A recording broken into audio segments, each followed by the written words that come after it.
కడపలో జరిగే మహానాడును విజయవంతం చేసేందుకు టీడీపీ అధిష్టానం కసరత్తు చేస్తోంది. కడప గడపలో తొలిసారిగా జరుగుతున్న మహానాడును చరిత్రలో నిలిచిపోయే విధంగా నిర్వహించాలని రాయలసీమ నేతలు నడుం బిగించారు. మహానాడును మహా పండుగలా జరిపేందుకు సర్వం సిద్ధం చేశారు.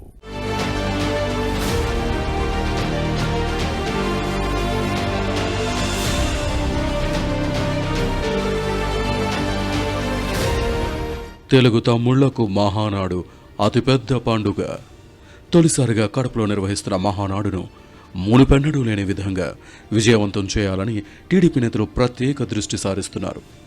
కడప గడపలో ఈ నెల 27, 28, 29 నిర్వహించే మహానాడును నభూతో నభవిష్యత్ అన్నట్లుగా నిర్వహించేందుకు టీడీపీ పక్కాగా ప్లాన్ వేస్తోంది.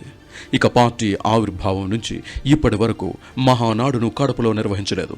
దీంతో రాయలసీమ ప్రాంతంలోని టీడీపీ నేతలు కూడా మహానాడును ప్రతిష్టాత్మకంగా తీసుకుని గత కార్యక్రమాలన్నిటికంటే ఘనంగా జరిపేందుకు తీవ్రంగా కృషి చేస్తున్నారు.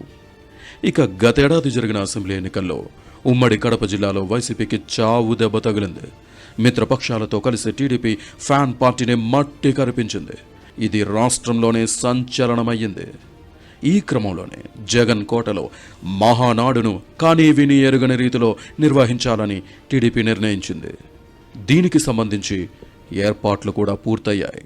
మాకు 2024 ఎలక్షన్లో చూసుకుంటే మరి 10కి 7 సీట్లు ఇచ్చారు. మాకు భారీగా ఇచ్చినటువంటి సందర్భం.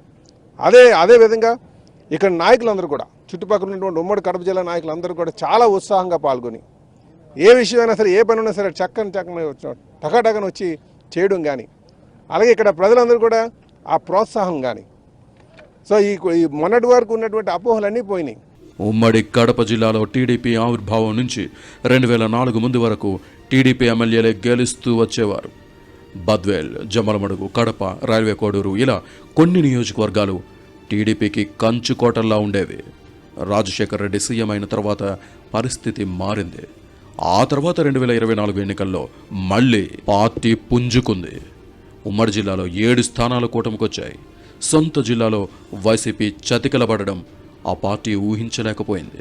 ఆ షాక్ నుంచి కోలుకోక మునిపే మళ్లీ మహానాడును కడపలో నిర్వహించి సీమ అభివృద్ధితో పాటు జిల్లా అభివృద్ధికి ప్రత్యేక రోడ్ మ్యాప్ గీసి అటు పరిశ్రమలు ఇటు వ్యవసాయ రంగంపై పూర్తి స్పష్టత ఇవ్వనున్నారు.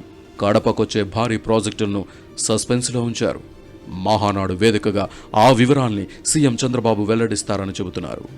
వైజాగ్, చెన్నై పారిశ్రామిక కారిడార్లో భాగంగా కొప్పర్తి ఇండస్ట్రియల్ పార్కును అభివృద్ధి చేయనున్నారు. ఇది పూర్తయితే పరిశ్రమలు క్యూ గడతాయి. ఇప్పటికే కొప్పర్తిలో పరిశ్రమలు ఏర్పాటు చేసేందుకు పలువురు ముందుకొస్తున్నారు. ఈ నేపథ్యంలోనే కడపలో నిర్వహించే మహానాడు చరిత్రలో నిలిచిపోనుందని టీడీపీ శ్రేణులు చెబుతున్నాయి. చివరి రోజున 5 లక్షల మందితో భారీ బహిరంగ సభను ఏర్పాటు చేస్తున్నారు. జగన్ 5 ఏళ్ల పాలనలో స్టీల్ ఫ్యాక్టరీకి శంకుస్థాపనలు చేయడమే తప్ప దాన్ని పూర్తి చేయలేదు. కడప జిల్లా సమగ్రాభివృద్ధికి ఓ ప్రత్యేక డిక్లరేషన్ను మహావేదికలో చంద్రబాబు ప్రకటిస్తారని, మహానాడు సక్సెస్తో వైసీపీ కోలుకోలేదని టీడీపీ శ్రేణులు చెబుతున్నాయి. 2 రోజులు ప్రతినిధి సభ జరుగుతుంది. 3వ రోజు భారీ బహిరంగ సభ. రాయలసీమ, అదేవిధంగా కొంత నెల్లూరు, కొంత ఒంగోలు పార్టీ నుంచి కూడా జనం సమీకరణ కూడా చేస్తున్నాం. భారీ బహిరంగ సభ జరుగుతుంది. రాయలసీమ సెంట్రిక్గా ఈ బహిరంగ సభ జరగాల.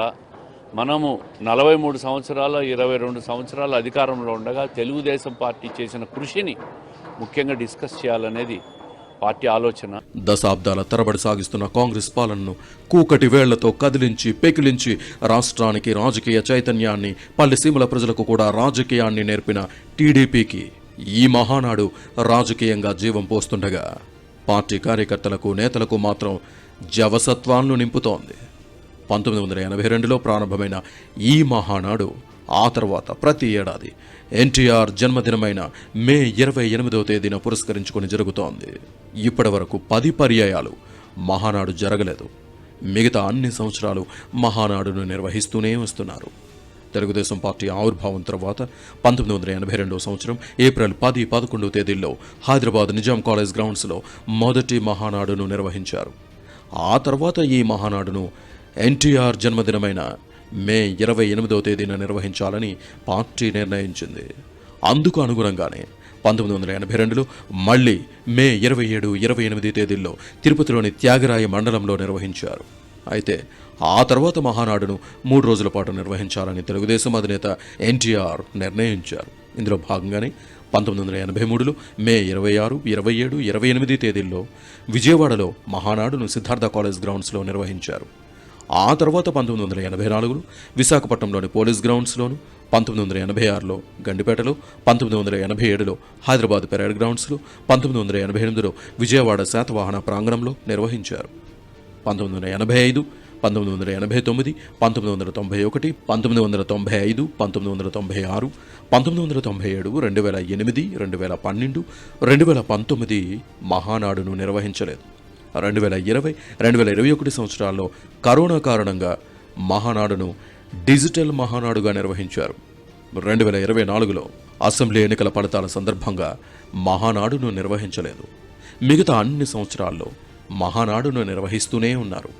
ఈ క్రమంలోనే రాష్ట్రంలో ఇతర జిల్లాల్లో ఇప్పటిదాకా నిర్వహించిన మహానాడు ఒక ఎత్తు అయితే, ఈసారి కడపలో నిర్వహించనున్న మహానాడు మరో ఎత్తు కానుందంటున్నాయి టీడీపీ వర్గాలు.